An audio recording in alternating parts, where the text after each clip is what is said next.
Lemon garlic pepper chicken எப்படி பண்ணுறதுன்னு பார்த்துடலாமா? இதுக்கு நான் வந்து 1 கிலோ சிக்கனை வந்துட்டு வாஷ் பண்ணி க்ளீன் பண்ணி எடுத்திருக்கேன். 3 லெமன் வந்து அதோடைய சாரை வந்து எடுத்திருக்கேன். அதையும் இதில் சேர்த்துக்கிட்டேன்.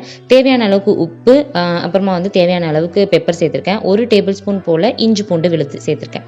எல்லாத்தையுமே நல்லா மிக்ஸ் பண்ணி மேரினேட் பண்ணிடலாம். இது வந்து ஒரு அரை மணி நேரம் வந்து அப்படியே ஊறட்டும்.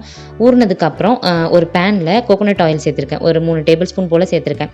அதுக்கப்புறம் பொடியாக நறுக்குன பூண்டு, ஒரு 2 குடம் பூண்டு இந்த மாதிரி நான் பொடி பொடியாக நறுக்கி சேர்த்துருக்கேன். அதுக்கப்புறம் 2 பச்சை மிளகாய் வந்துட்டு சாப் பண்ணி சேர்த்துருக்கேன். ரெண்டுமே வந்து நல்லா வசக்கி விட்டுடலாம். பச்சை மிளகாய் பூண்டு ரெண்டத்தோடைய பச்சை ஸ்மெல் போகிற வரைக்கும் நல்லா வசக்கிட்டு நம்ம வந்து மேரினேட் பண்ணி வச்சுருந்த சிக்கனை வந்து இதில் சேர்த்துடலாம்.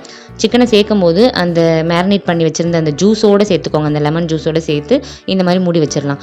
மூடி வச்சு ஒரு 10 நிமிஷத்துக்கு அப்புறம் பார்க்கும்போது ஓரளவுக்கு நல்லா குக் ஆகிருக்கும். நல்லா திருப்பி பெரட்டி எல்லாம் விட்டுட்டு திரும்ப வந்து கொஞ்சம் அதோடைய கலர் வந்து சேஞ்ச் ஆகிற வரைக்கும் குக் பண்ணிக்கலாம். மறுபடியும் எப்போவுமே சிக்கன் வந்துட்டு ஓவராக குக் ஆகும்போது ஒரு மாதிரி ரப்பர் மாதிரி ஆயிரும். ஸோ அதனால் ஒரு 7 மினிட்ஸ் அந்த மாதிரி பிரித்து வச்சுக்கலாம். ஒரு 15 நிமிஷத்துக்கு மேலே வந்து நம்ம குக் பண்ண வேண்டாம். இந்த அளவுக்கு ஆனதுக்கப்புறம் 1 டேபிள் ஸ்பூன் கார்ன்ஃப்ளவரை வந்து தண்ணியில் கரைச்சி வச்சுருக்கேன். அதையும் இது கூட சேர்த்து நல்லா மிக்ஸ் பண்ணிடலாம். கார்ன்ஃப்ளவர் சேர்த்ததுக்கப்புறம் ஒரு மாதிரி கட்டியாகவும் ஒரு மாதிரி கிளாஸியாகவும் இருக்கும். ஸோ இந்த அளவுக்கு அதோடைய கலர் வந்து சேஞ்ச் ஆனதுக்கப்புறம் பொடி பொடியாக நறுக்கின மல்லி இலையை வந்து இதில் தூவி விட்டுருக்கேன். இந்த ரெசிபி வந்து மேரினேட் பண்ணும்போது தயிர் வந்து சேர்ப்பாங்க. 1 கப் தயிர் நல்லா சேர்த்து அந்த தயிரோடய சேர்த்து இது வந்து குக் பண்ணுவாங்க. நான் அந்த தயிரை வந்துட்டு ஸ்கிப் பண்ணிட்டேன்.